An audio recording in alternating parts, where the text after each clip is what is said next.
This is CHSR 97.9 FM here in Fredericton, New Brunswick, Canada.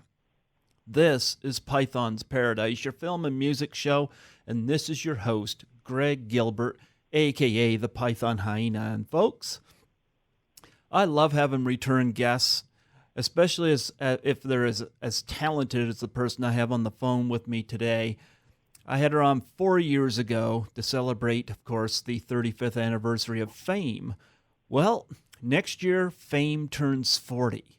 But this woman is completely ageless because she's as stunning today as she was back then.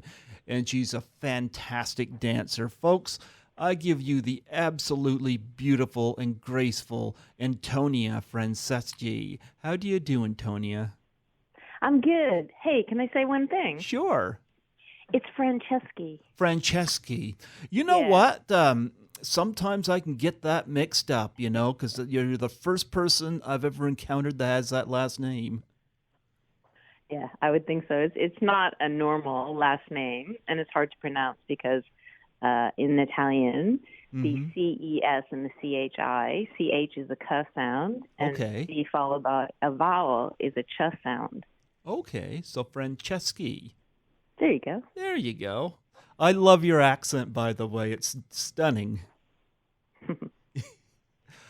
But people tell me I have an accent, but when when you speak the way I do all the time, you don't notice your own accent. True. Yeah. Well, last time I spoke to you, you were in the UK. I think you were one of my very first UK interviews. You might have been the first that I did in Europe. And here you are now, just an hour behind me this time instead of ahead of me. Yeah, you're speaking to me. I'm in New York now. Yeah. I moved back to the States about 3 years ago from London. Mm-hmm. So it's a little colder here, though, in the winter times, but I don't think you guys have it as cold as we do here. No, that's true. No. I love that Facebook picture where you were standing just distant away from a longhorned bull. Was that what that was? Yeah, that was in the UK. That was a wonderful sort of weekend away from London. Yeah, that's a great picture. Is that your pet? Yeah. He travels with me everywhere. Well, you know what? I've been following you online, and it's like, it's wonderful seeing you still do the ballet and you teach it. You haven't exactly continued acting, but you've taken that and really championed it, and now you teach it. How satisfying is this for you? Actually, when I moved to London, I sort of started doing tons of things that I've continued now that I've moved back to New York. And one of the things that I'm doing now is choreographing, which I really, really love. And in 2018, I had the opportunity to do Othello at the Globe Theater, to choreograph that show with Claire Van Kampen, who is a wonderful director and composer and writer. She wrote Farinelli and the King, and her husband is Mark Rylance, who played Iago. And that was incredibly exciting to go into the world of Shakespeare. So I just felt really blessed to do that production. So I've moved, instead of just choreographing ballets, into working in theater with choreography and movement for actors and things like that. So I would say the transition from being a dancer and an actress has been just amazing. And I just feel like everything just keeps being new when you go into these different worlds. They're similar, but you're challenged in a new way. So that's why I sort of was excited to have another chat, because it feels like a whole new chapter is opened for me, and I feel really, really fortunate about that. What is the biggest challenge for you, either with dance or choreography or any of that? Because to me, that's out of my world. You're so good at it, but what's the biggest challenge for you? I think, I don't know. I never think of it as a challenge. I think of it more as being able to articulate a particular kind of inspiration, if that makes sense. I Sure. think the challenge lies with being able to make what I'm thinking in my head. That's the biggest challenge, to be able to translate what's going on in my head and get Hmm. that out. But the wonderful thing with sort of what I just mentioned, working in theater or working with Claire, is you're inspired by somebody else. Because in choreography, everything has to do with the music. When you do a play, everything has to do with the story. So you're not alone. You know, you're getting inspiration from other people. When you're making a ballet, you get inspiration from dancers. So I never really think of it, it's sort of, I never really think of it as something I'm doing by myself. And because of that, I feel there's always a possibility, so I never feel stuck in terms of that. There's always a possibility to ask someone or bounce an idea off of somebody. Okay. Well, I was looking at doing some research on you, and I know you did a lot of work with George I'm probably going to get Balanchine. Yeah, yeah, don't Balanchine. worry. Yeah, yeah. Yeah. Balanchine and Jerome Robbins. Mm-hmm. Yeah. Yeah, I was lucky enough to work with Balanchine before he passed away in '83. I was one of the last groups that he chose from his school, Mm-hmm. which was amazing. So I Yeah. got to be in 3 or 4 of his ballets that he choreographed. I got to be in his class. And the same, Jerry Robbins. I did lots of original ballets with him. I was just lucky enough to be at the right place at the right time and work with these geniuses that, are gone now, but really, really impossible to replace. So that experience was just extraordinary. I'm sure colors everything that I do, as a result. Yeah. Because I know dance. I read some of your background, and I know that it wasn't an easy road for you growing up, but dance was one of those things that uh, gave you a lot of artistic freedom as well as personal expression. Does that sound about correct? Yeah, yeah. And I think more importantly, especially in the beginning, it gave me a structure. Mm-hmm. If you have it just really helped with any sort of unconventional upbringing or any sort of inconsistency, Mm-hmm. sort of in your life. It gives you a really, really good structure and a focus. As a matter of fact, just last month, my first ballet teacher was honored at the 92nd Street Y. Her name is Margaret Krask, and there was a symposium in her honor where the choreographers that she affected, she was a British teacher, and she was my first ballet teacher, and she affected and worked with really famous people alongside Balanchine Robbins in terms of famous choreographers that preceded them, such as Anthony Tudor, Maurice Cunningham, Jose Limon, and Paul Taylor. Mm-hmm. She was just honored. And so I started with her when I was 8. She gave me the most incredible structure to a very unorthodox upbringing.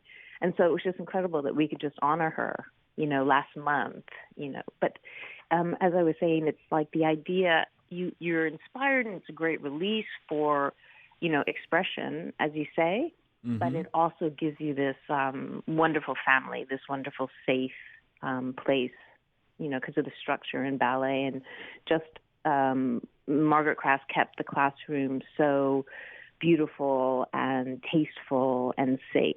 So it was the really good fortune of that, I would say, that really facilitated the rest of my career. Definitely was having such a strong beginning with such a brilliant, brilliant teacher. You So know, yeah, so that makes a big, big difference. I know you started dance when you were really young. What do you remember the moment where you decided this is what you wanted to do? Yeah. Yeah, it's a really good story. Good question. It's a silly story, but basically I was always really physical. I was always, really athletic and played sports and just did everything. And dancing sort of fell in my lap.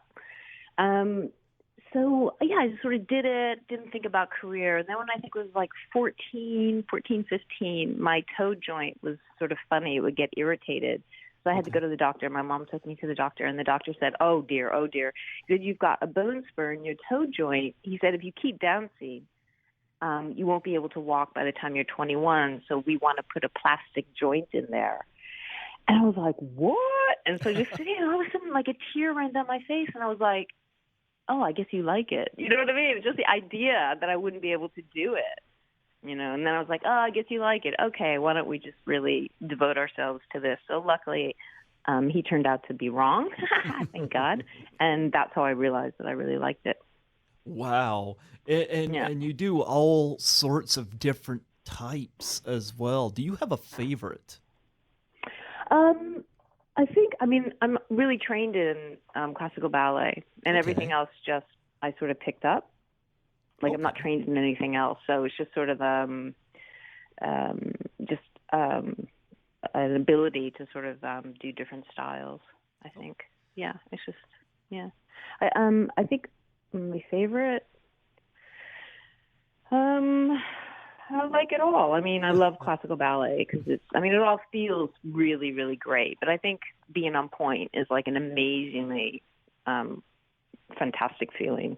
You feel like you're flying. It's like so cool. Yes. I don't think it hurts, but it doesn't. So I would say definitely dancing on point is my favorite. Well, I know you're involved in some movies, and I want to know, did you have any favorite movie musicals growing up? Oh God. Oliver? Oliver, okay. Yeah, Oliver was pretty cool. Yeah. I think Oliver. There you go. Well, it's interesting because last year Greece celebrated its 40th anniversary. And Greece now, ever since I found out you're a background dancer in it, it's become like a Where's Waldo with you when I watch the movie. Yeah. It's great. It's so funny. People don't know because what they did, they took 10 dancers from New York and 10 from LA and mixed us, and we were in the whole movie. It was incredibly thorough. It was such a good movie. But the way they did that, so they would get the sense that we're really in high school, that type of thing. And I think I was the only one that was actually high school age because I was like 16. I think we talked about this before. I was like underage and had to get a fake birth certificate and all of that. But yeah. So it just turns out that it's been a very everlasting. But yeah, to try and find me, I don't think my son has seen it. Yet, and I think, or maybe he has if he hasn't told me, but he'll have a real laugh, because, oh my God, he's actually 16 now, so that'd be so funny if he watched it to find, anyway. Has he seen Waldo moment? Has he seen Fame? Nope. Nope.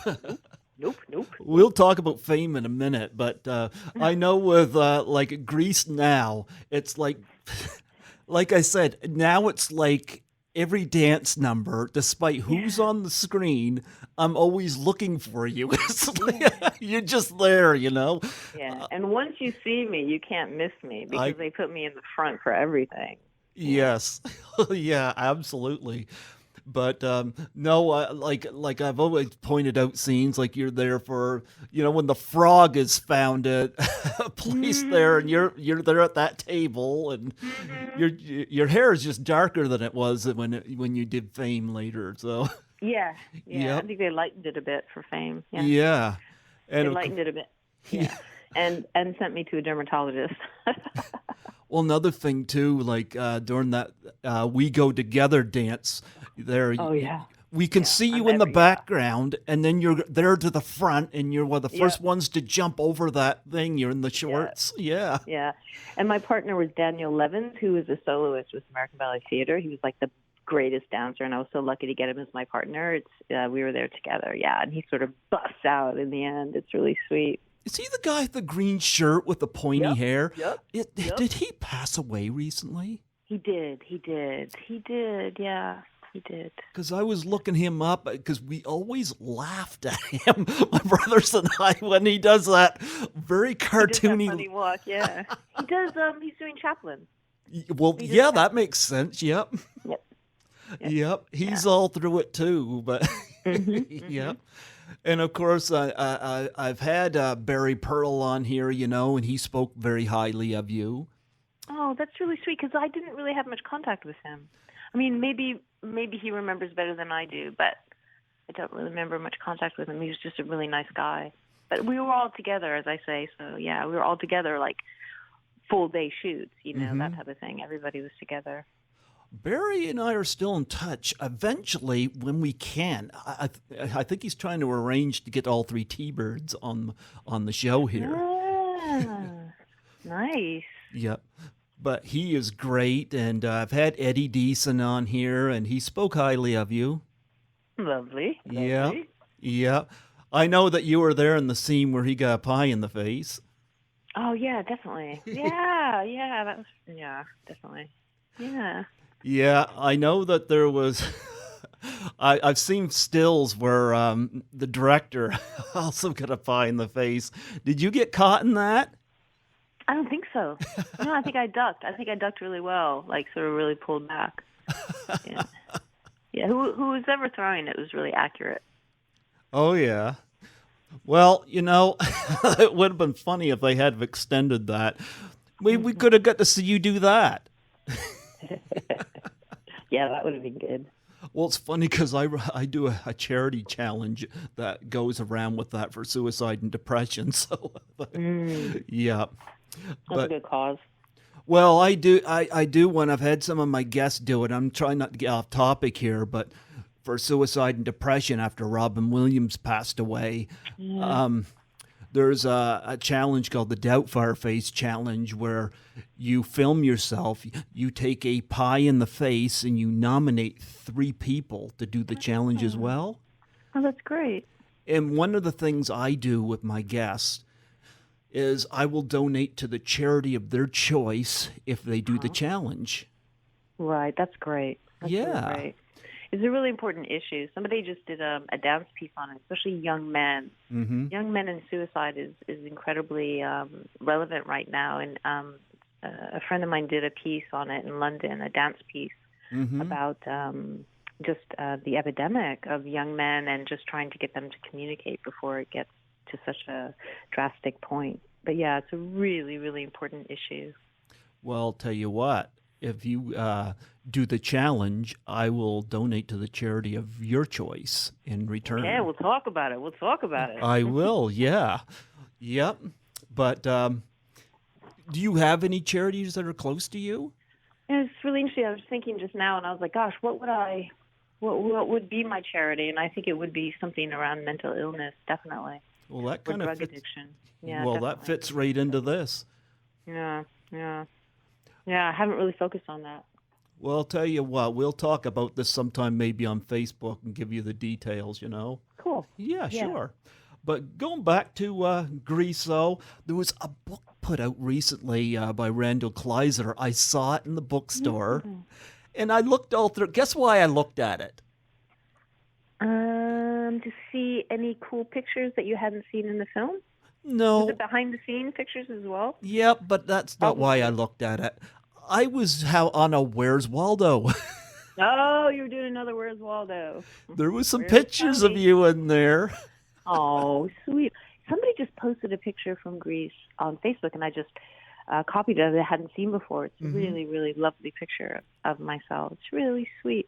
I think it's all just really relevant because I don't know. I just think because my kid is the same age as I was when I did it, which is so weird. You just think because you're so overprotective as a parent. You think, oh my God, I mean, you're not going to California. Actually, I gotta say you haven't changed any. I'm gonna say you're still at. I mean this. You're as gorgeous today as you were back then. Oh, thank you. And I mean that respectfully. I love your long hair. It gives you a nice youthful look to you. You look stunning, Antonia. Thank you. Yeah. Thank you. And I mean that respectfully. Got it. Yep. But there was. I was looking out for behind the scenes, but they did have a shot or two of you. I think there was one picture of you and one of the other dancers. I think you were being measured for costumes or something. Oh wow! Oh, I'll check it out. That sounds like fun. Yeah, and I've had the still photographer Dave Friedman on here as well, and of course he took some pictures. I had a group shot, and you're there. Wow.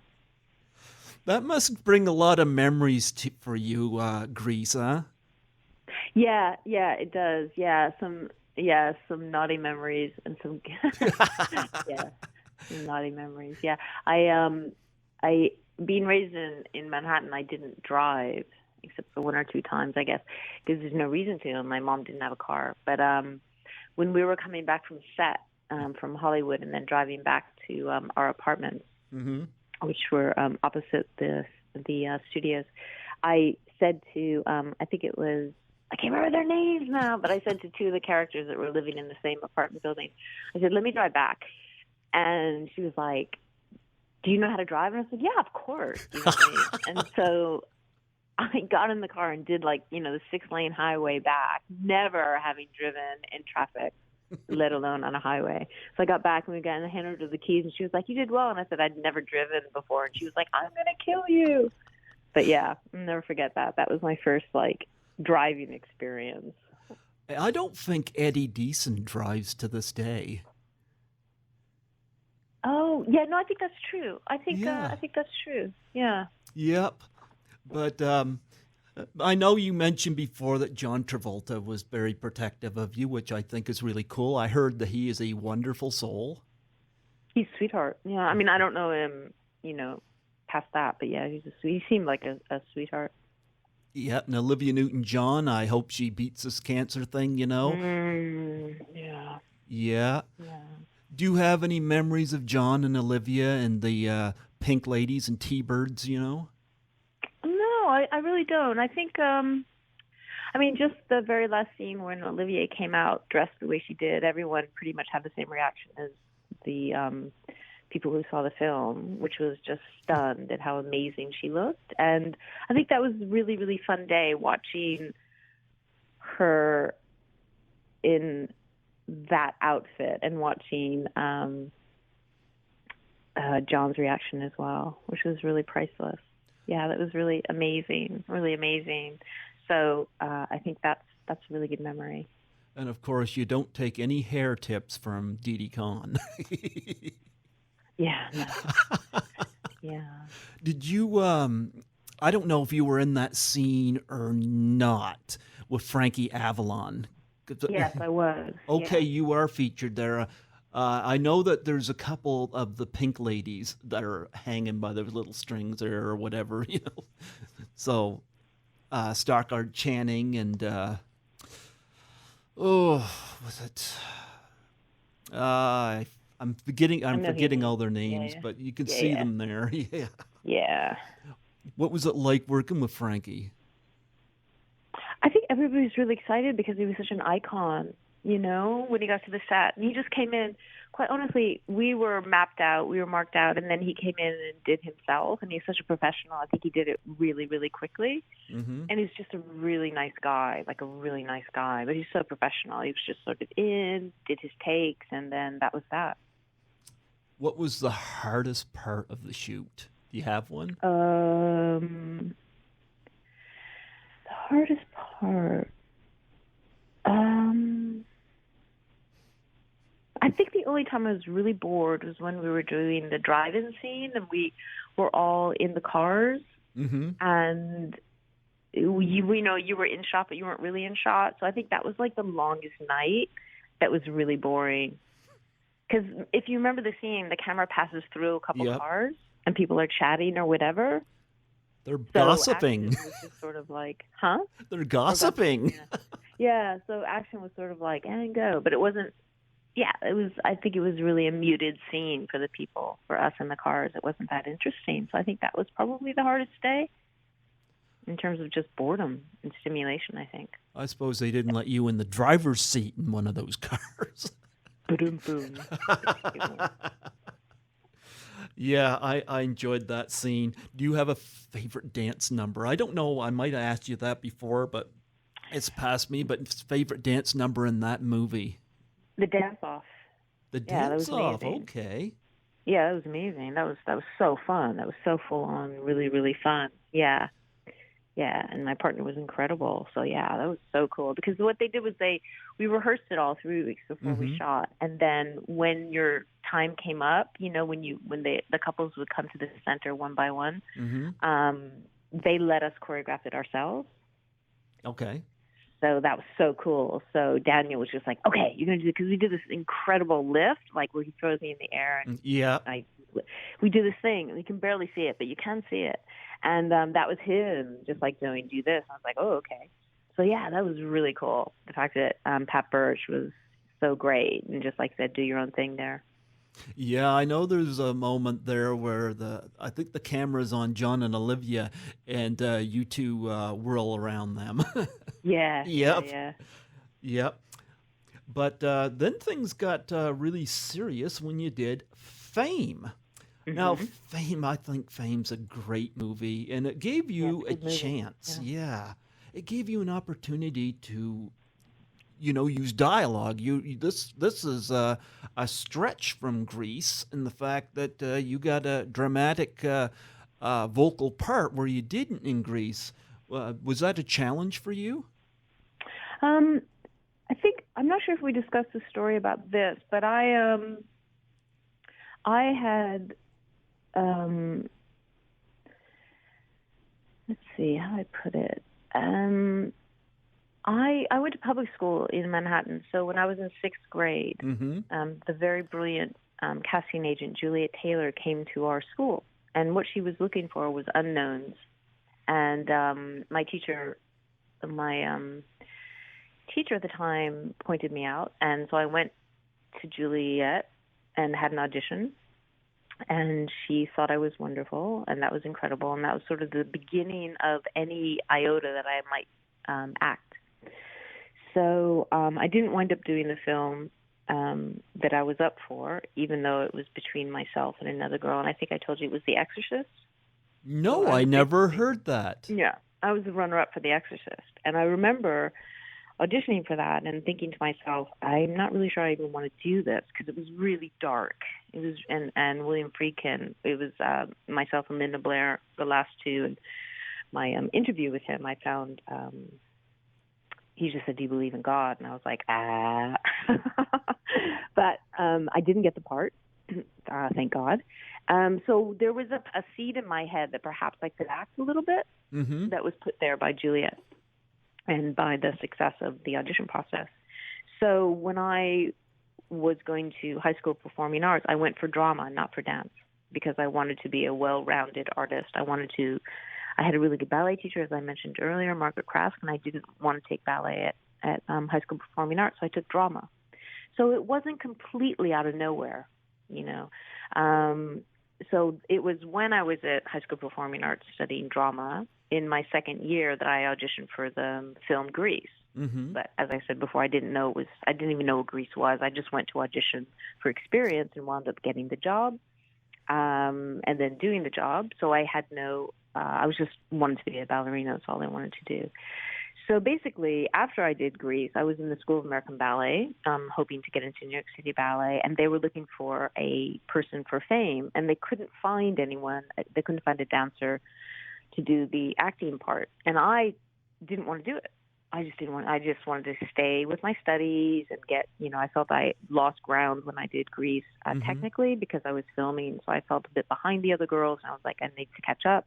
Didn't want to do another movie. So I said, they kept hearing my name in New York City, and I just said, I don't want to do it. Well, it turns out all my friends in the School of American Ballet in my class had auditioned, and then it became intriguing to me. Nobody was getting it, and I thought, oh, God, this is, wow. And they called me, and they said, would you just come in and read? Just come in and read the part. And I said, yeah, absolutely. So I went in, and I read the crying scene, and then the casting lady said, stay here. It was like an office building. Mm-hmm. And she brought me directly into Alan Parker, and I did the crying scene for him, and at the same time he filmed me. So I guess it was like a screen test, who knows, and he thought it was great, and that was it. That's how I got the part. And I loved him. I thought he was fantastic, and I decided, yeah, I definitely want to do it. So that's how it happened. It was really weird, but then I was so glad I did it. I just think he's a brilliant director, a brilliant man. The cast was amazing. Everybody was my age, not like on Grease where everybody was older, which was a bit weird. I was by myself in California, which is insane for a 16, 17-year-old. You know what I mean? But Yeah. so Fame was fantastic. I love doing Fame. It was shot in New York. great choreographer, Louis Falco, who Mm-hmm. brought me to Maggie Black, a great ballet teacher. So it really shaped the rest of my life. And during the filming, that's when George Balanchine came in and chose me for the company. Oh, wow. So it was an incredible time. It was just an incredible time, and I just feel so lucky that I didn't miss the opportunity to get into New York City Ballet.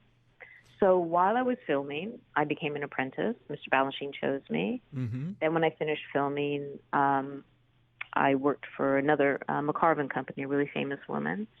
Had that great experience, and then I joined New York City Ballet. And when I was in New York City Ballet, I kept getting calls from California because the movie was a success. People thought I was good, and so they were was being sought out to do other films, and I just kept saying no Mm-hmm. because I was really where I wanted to be. I wanted to be, I knew that Balanchine is a genius.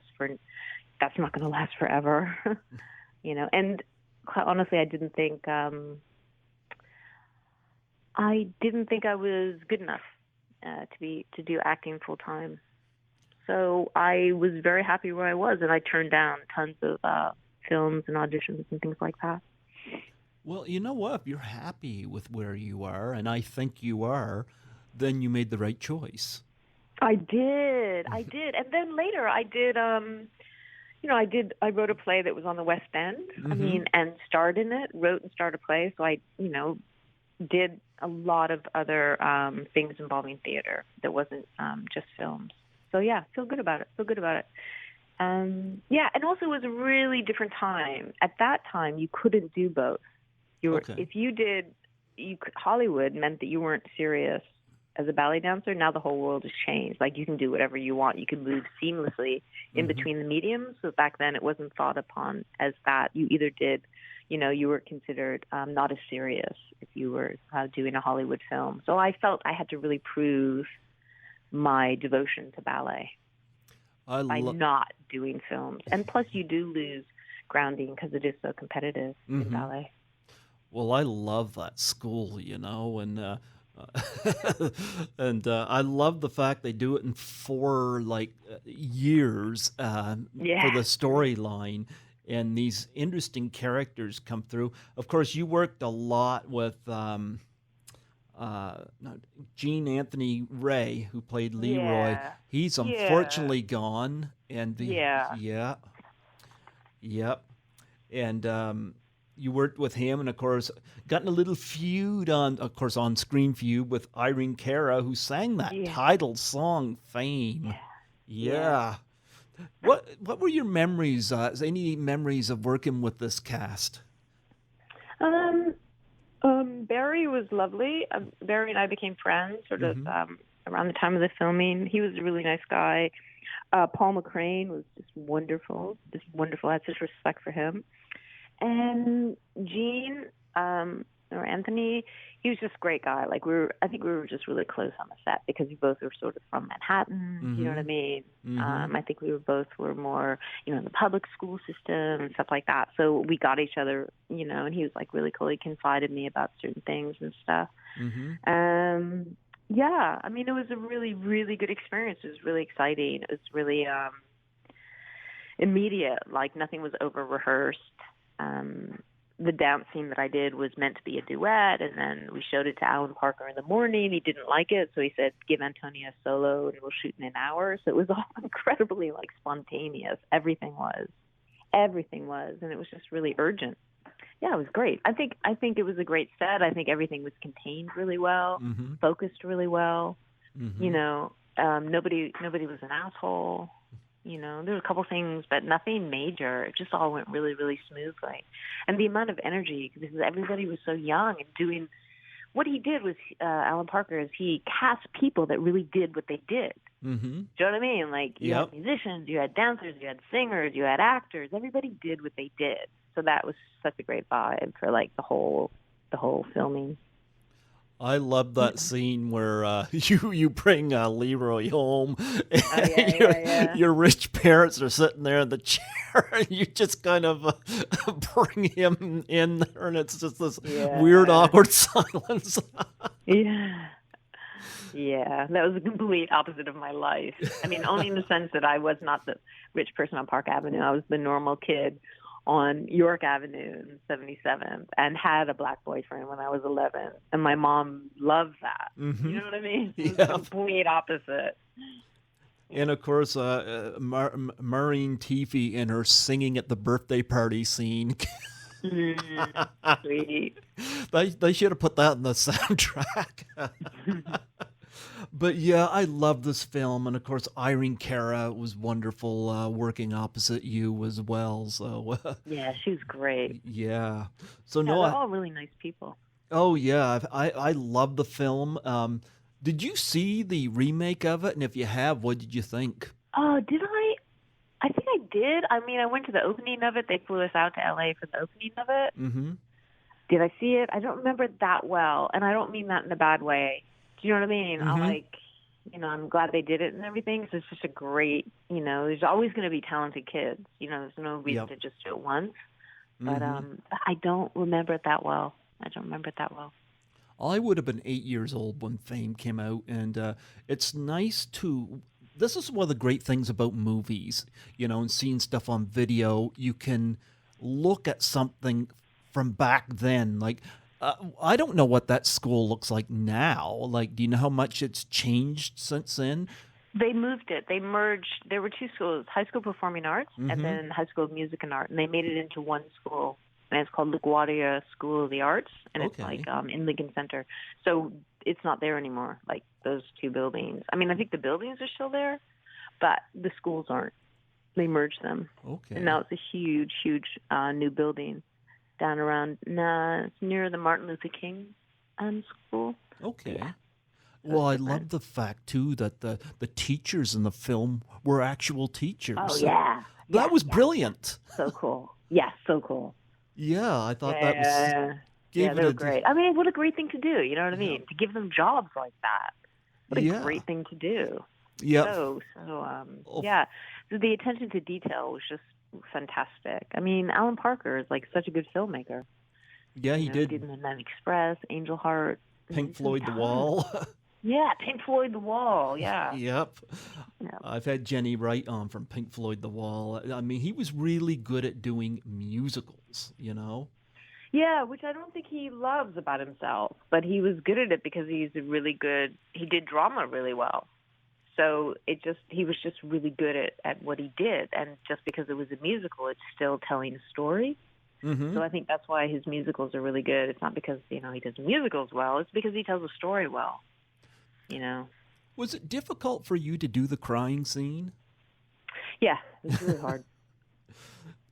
Well, I didn't have training, and I didn't cry very much, so it was like really tough. So you did it convincingly for me. Yeah, thank you. Yeah. Alan was really happy with it. No, yeah. I mean, the lucky thing is I did it in, I think, like one take. I didn't have to repeat it. Do you have a favorite song in Fame? No. It has a great soundtrack. I'm sure it is. Yeah, I don't tend to listen to it too much. Now, the Golden Bowl I see listed here. Oh, right. Talk about that.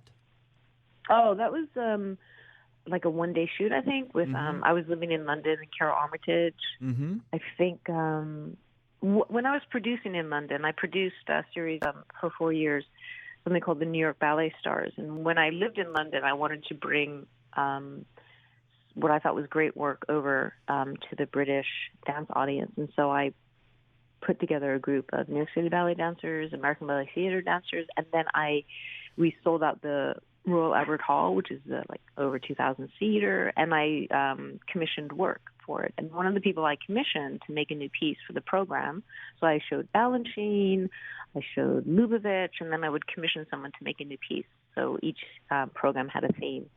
And I commissioned Carol Armitage, this wonderful New York choreographer.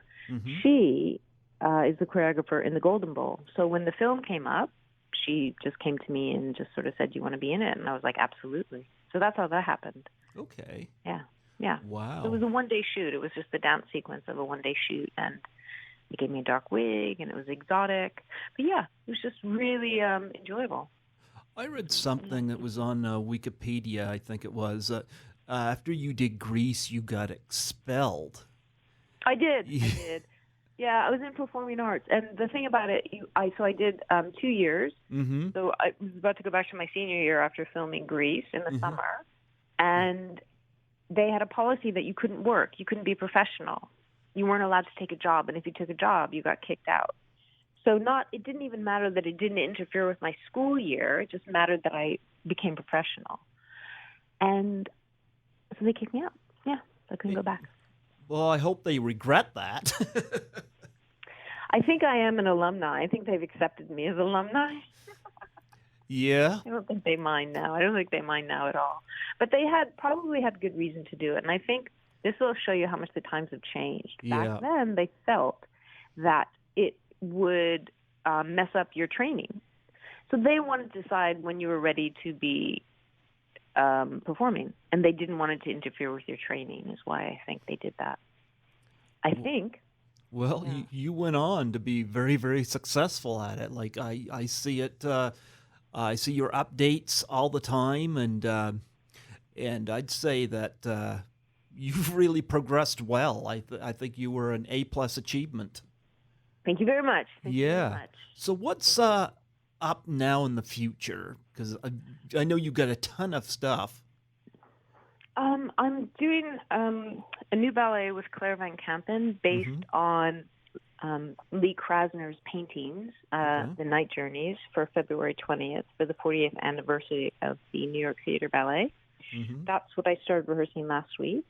And then I'm working on a film that Claire Van Kampen is written and directing based on Elaine de Kooning. I'll be doing the choreography on that next year here in New York. Okay. And then a fantastic project is actually happening. I started working with Claire and Mark Rylance and Tom Morris and Stephen Brown on a new play that will have classical dance in it called Semmelweis. And we were rehearsing at the National Theater. We started about 3 years ago devising a new play that Mark, Steve, and Tom, their idea, and they're devising it. It was Mark Rylance's idea, based on a man named Semmelweis, who was a doctor who discovered lots of things way ahead of his time. So that's going into full production with Sonia Friedman producing in May and June of next year in Bristol, Old Vic. The Bristol Old Vic is putting it on. So we'll go into rehearsals for that in May.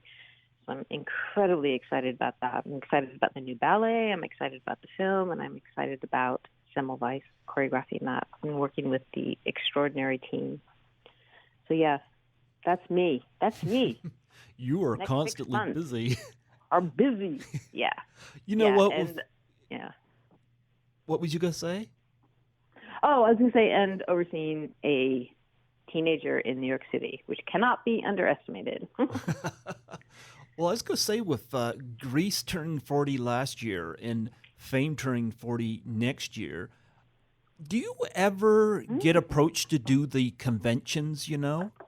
Oh, God, no. I don't know anything about that. You know, one thing I will say that is going to make you quite surprised is I've never had an agent. Oh, wow.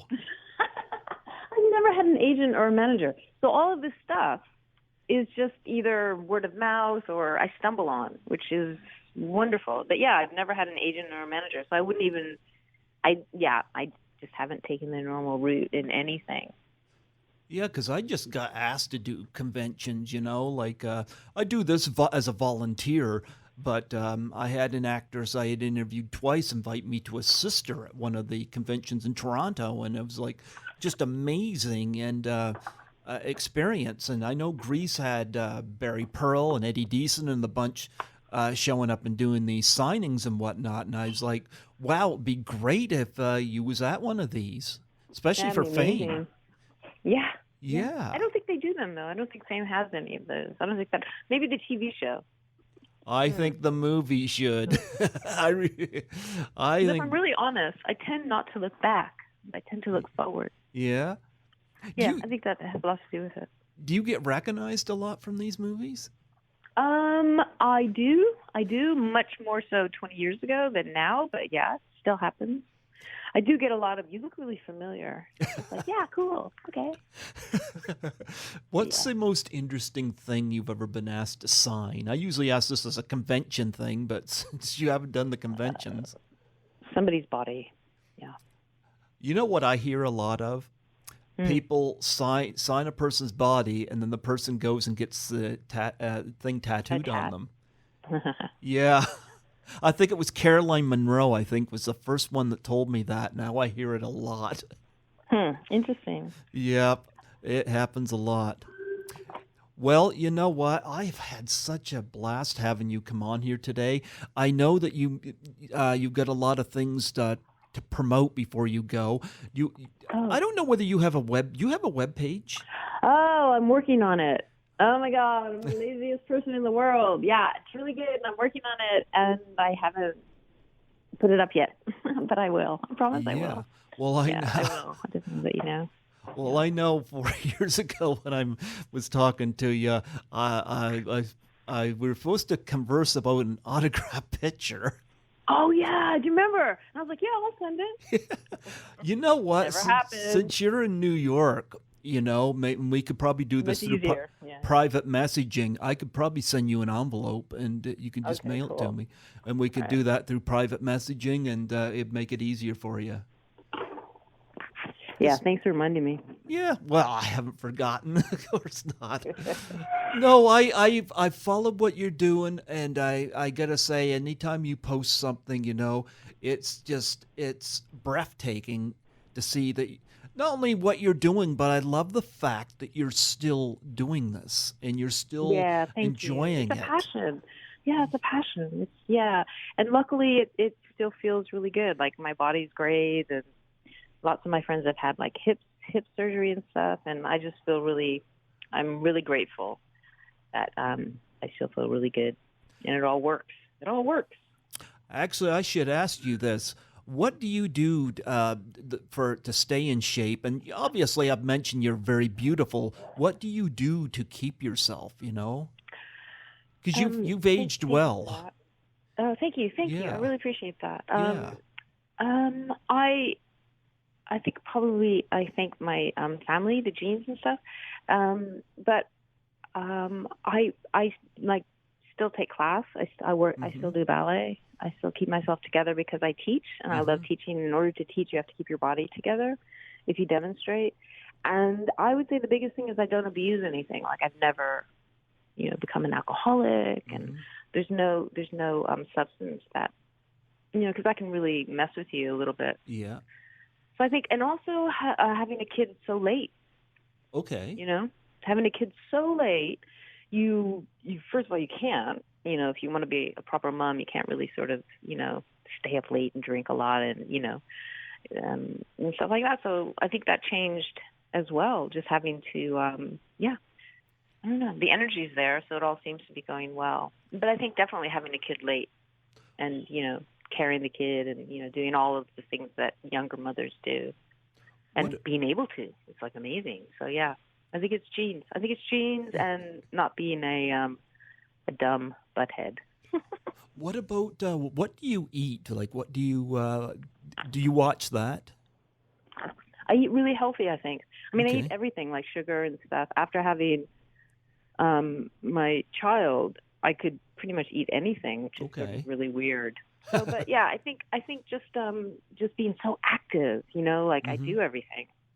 Okay. So I think just keeping going just keeps everything, and I'm just smart, But bagels, everything, cake. I still eat everything and drink and stuff, but I'm not excessive, I guess you could say. Is your son go be a dancer? No way. No, that was decided early. But he got my legs and feet. I'm like, dude, you can do it. He's like, nah. He's a brain. He wants to be an engineer. Leave it to that. Wait till he sees Fame and Grease, and he'll get the bug. I doubt it. I think it would have happened already. He might want to be an actor. Oh, you know what? And if not, an engineer. We all need those. Yeah.